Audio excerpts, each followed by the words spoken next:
दोस्तों, पिगासस आपको याद होगा। केवल 2 साल पुरानी बात है। इजरायली स्पाईवेयर जो एक छोटा सा ऐप है और आपके मोबाइल में आपके कई उपकरणों में आ सकता है और फिर आप क्या बातें करते हैं, क्या काम करते हैं, सबकी खबरें वह लेता रहता है। और इजराइल के हिसाब से, पिगासस कंपनी के हिसाब से, यह केवल सरकारों को अपना सर्विसेज मुहैया कराती है, अच्छे खासे पैसे पे, कीमत पे, फ्री में नहीं, और उन्हें बताती है। भारत में भी इसका हंगामा हुआ था। कई बड़ी कंपनियों ने मिलकर इसका विस्फोट किया था, इसका खुलासा किया था, और विश्व के कई देशों के सरकार ने अपने विपक्षों के खिलाफ, अपने नेताओं के खिलाफ, पूंजीपतियों के खिलाफ उसकी मदद ली थी, उसकी सेवाएं ली थी, और अरबों खरबों ये इस पेगासस के तहत उन लोगों ने पैसे कमाए।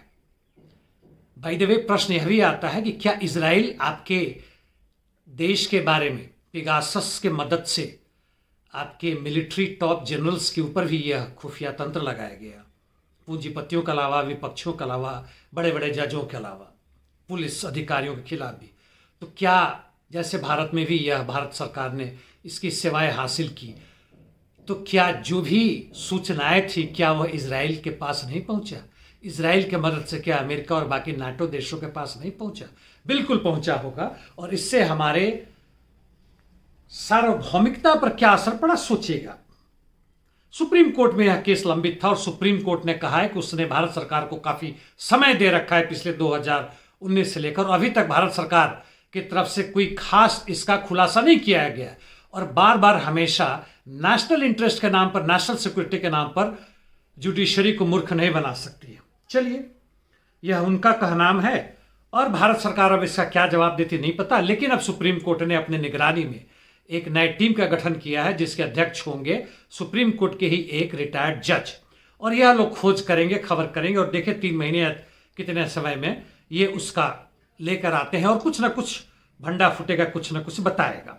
सुप्रीम कोर्ट ने अपने कई बातों में यह भी कहा है कि यह वायलेशन ऑफ फंडामेंटल राइट्स है जनता का, केवल बड़े लोगों का नहीं, जनता का भी। और इस इंक्वायरी में उन्होंने कहा है, अपनी पिछले 1.5-2 वर्षों में जो भी केस हो रहा था, कि वेग denial from the government not sufficient, यानी गवर्नमेंट जो है सो छिपा छुपी खेल रही थी, सही खुलेआम नहीं दे रही थी। निश्चित रूप से यह सरकार, भारत सरकार, रंजन गोगोई या बोबडे को मिस कर रही होगी। ऐसा नहीं है कि नए चीफ जस्टिस ऑफ इंडिया और बदलाव से पूरी व्यवस्था बदल जाती, लेकिन थोड़ा मोड़ा अंतर आता है। चलिए, नेशनल सिक्योरिटी को उन्होंने नकारा नहीं है, लेकिन कहा है कि इसके आधार पर आप जब चाहे तब अपना आप एक फ्रीडम ले लें, जो मर्जी वो करते रहे, यह नहीं चलेगा। चलिए, जहां तक राइट टू आपकी सिक्योरिटी की बात है सरकार की तरफ से, वैसे ही राइट टू इंडिविजुअल्स की जो बाकी राइट्स है, जैसे right to information, right to education, right to work, right to health, right to religion, right to settle anywhere in the part of the country, बहुत सारे राइट्स है। वैसे अब यह भी राइट होती है गोपनीयता का अधिकार, जिसका सरकार हनन कर रही है। वैसे राइट टू जर्नलिज्म का भी है, राइट टू, और फ्रीडम ऑफ प्रेस है, फ्रीडम ऑफ कोर्ट भी है। किस हद तक यह फ्रीडम कोर्ट को मिला नहीं पता, और ज्यादा फ्रीडम मिलता तो यह भी है कि तानाशाही भी कोर्ट का है, जिसे मर्जी उससे बेल दिया, जिसे ना मर्जी बेल ना दिया।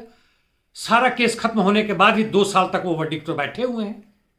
यानी यह सारा गोलमाल जो चल रहा है, जी हां, गोलमाल 1 2 3, इस पिगासस पे मान लीजिए कमिटी कुछ खास सेंसर करती है, गवर्नमेंट को, कहती है हाँ भाई गवर्नमेंट ने आपने बहुत गलत किया, तो क्या गवर्नमेंट को जेल डाल देगी या गवर्नमेंट को कुछ फाइन लगाएगी, कुछ लाख करोड़ अरब रुपए? तो क्या हो जाएगा?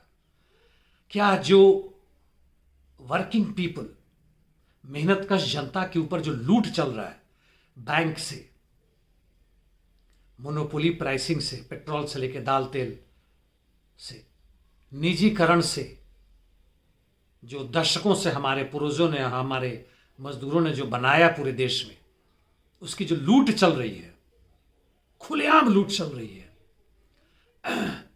इस कोरोना वायरस में 40 से 45 लोग मारे गए, उससे ज्यादा लोग शारीरिक रूप से अपंग हो गए, 40 से 45 करोड़ लोग बेरोजगार हो गए। खत्म होता हुआ जिंदगी, सिसकता हुआ जिंदगी, उसका क्या होगा? इस तरह के खान के बेटे जेल में हैं, बेल के लिए हंगामा हो रहा है, बहुत जबरदस्त, पूरी मीडिया लगी पड़ी है। आर्यन खान को कब बेल मिलेगा, नहीं मिलेगा, इतने बड़े बड़े विश्लेषण हो रहे हैं। 90% जनता आज मुहताज हो गई है 2 वक्त की रोटी के लिए, 5 किलो अनाज पे, या जो भीख दिया जा रहा है, क्रम दिया जा रहा है, उस पे जी रही है। इसे आप जीवन कहते हैं? उसके बारे में क्या? धन्यवाद दोस्तों।